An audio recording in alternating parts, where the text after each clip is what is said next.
Today I'm going to go from this Arctic Cat Proclimb G2 mountain ski to this, the SLP Mohawk ski. How to do it and why. Stay tuned.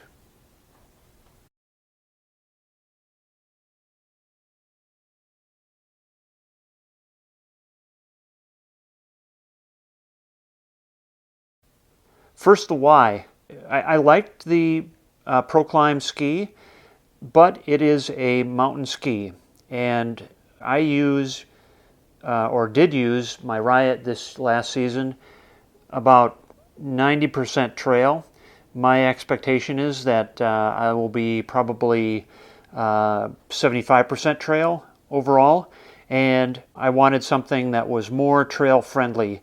We have SLP straight line tracking skis on our Polaris, which is a trail snowmobile, and they work exceedingly well. So what I wanted was basically a crossover version of that ski.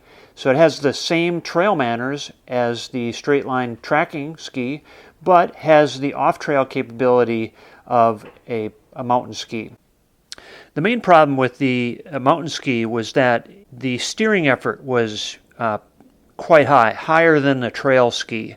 And I wanted something, obviously a little bit more trail friendly with a little bit lighter steering. The straight line tracking ski is that ski, but I wanted something that was a little more off-trail friendly as well. Now, one of the things that I tried to do with the Riot is I loosened up the front limiter strap, which is right down here. So that strap, if you loosen it up, puts more pressure on the front of the track, and that loosens up the pressure, takes pressure off of the skis. That did help, but not enough.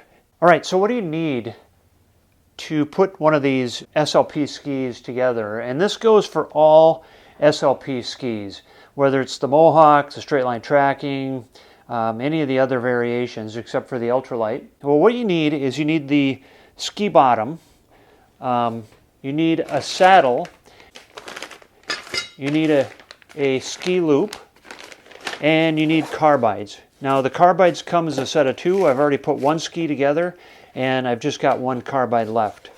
What I did, the carbide, this is a 4-inch carbide, which matches the carbide on the original Arctic Cat ski. I just went with this to start out with. They're a little bit cheaper than the 6-inch carbide, and I decided that if I was going to make a mistake, I'd want to go with the cheaper one first. So, as a coin flip, which one do I go with? I'll try the 4-inch carbide. I'm probably going to regret it, but if I went with a 6-inch, I'd probably regret that too. The nice thing about having a setup like this is you can buy the saddle, different colors. You can buy the ski loop, different colors, and the body of the ski, you can get different colors for that also. So you can mix and match, you can do whatever you want.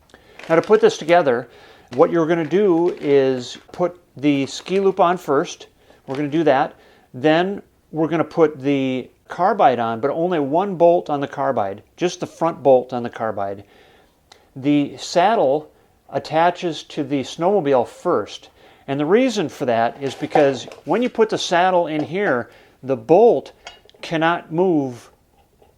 This sidewall blocks the bolt.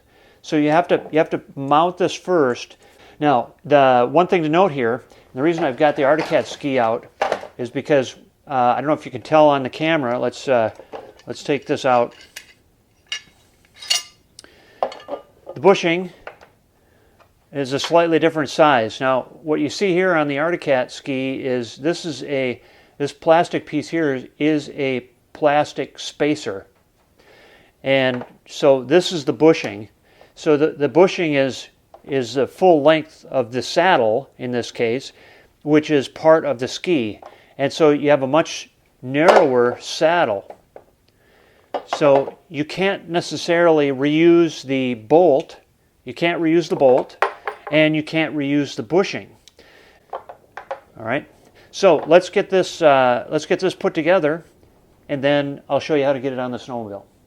Okay, in the kit for the ski loop, so that's the first part of it. In the kit for the ski loop is some thread locker, and then we've got some funny looking nuts, 3 of them, and then some bolts. The bolts have rather large Phillips head. They call this a number 3 Phillips. I don't have a number 3, I have a number 2, so we're going to go with that. And then they say to use a rubber mallet. I don't have a rubber mallet, but I do have a precision persuasion device that we're going to need. So you need that, and you need all this stuff. And what we're going to do is we're going to put they call these knurled nuts, and we're going to put those in the top of the ski. So to put that, we're going to do, let me set these down here. So to put them in the top of the ski, what you do is you just stick them right there like that, and you take your rubber mallet, sure, and just give them a good tap. And you do the same thing with the second one. Like that. We're going to put these on like this, just like that. And then you take your shorter screws. We've got our thread locker here. You know, you can be pretty generous with that.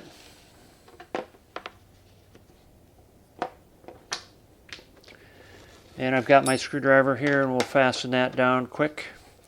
And then we're going to do the same thing with the other one.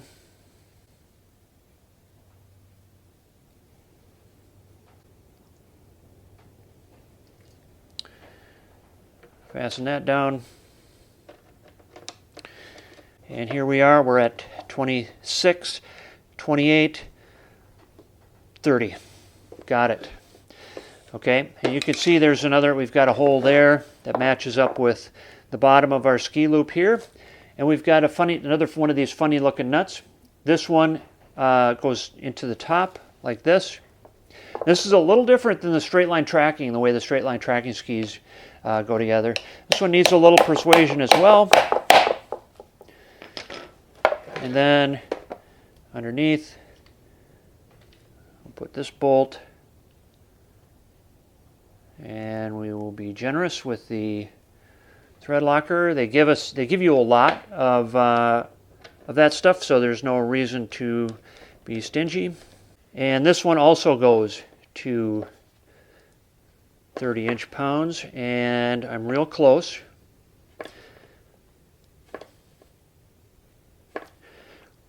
Yep, there it is. That's 30. Okay, while we're down here, let's get rid of these stickers.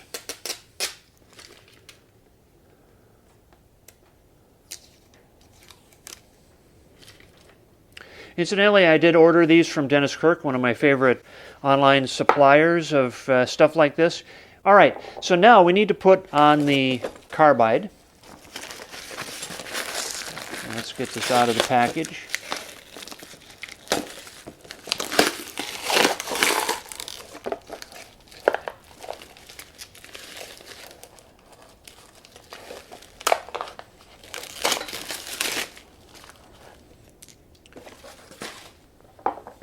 Now remember what I said, the carbide, you only put on the front. You can see there's 2 that are spaced fairly far apart, and you've got 1 in the front. Everything should line up pretty well, but you got to remember this is a plastic ski. There can be some differences, but that will all be ironed out when you put it all together. And you can also see, I mean, they're sticking out, it sticks out quite a ways here. That will all get pulled in together when we assemble this. Okay, one other thing I wanted to point out while I have the opportunity here is that the SLP saddle has a couple of things that you have to take note of. We have these little labels here, and we also have an arrow right there. So the arrow is pointed at the front of the snowmobile, and these tabs indicating the back.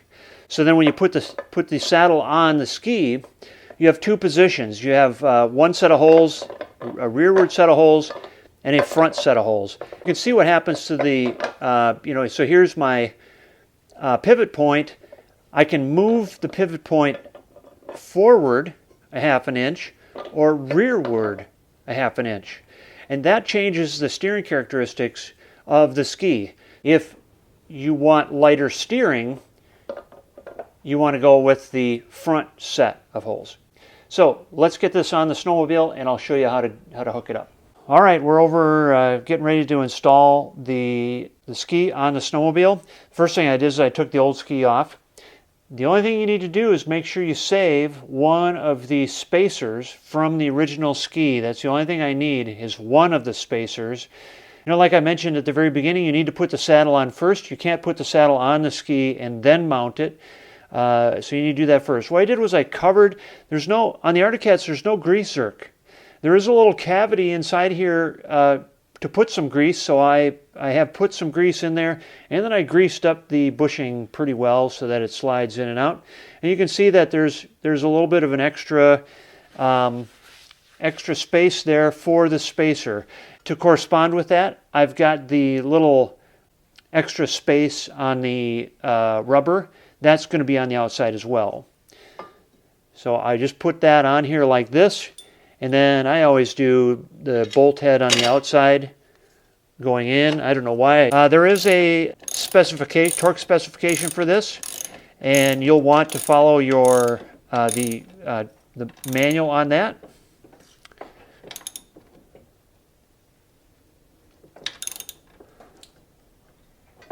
And I believe that is the specification right there. Now I have the ski, and all I'm going to do is line up the ski, and I've already decided that I want to use the front bolts, and I just put those on here.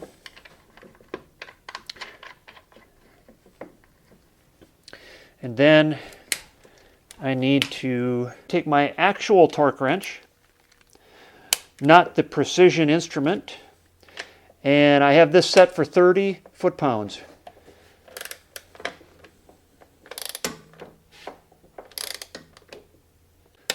There it is. Okay, there's that one. That's all there is to it. It's installed and you're ready to go. It's that easy. I am anxious to try this out, and hopefully when I do, I will see you on the trail. Thanks for watching.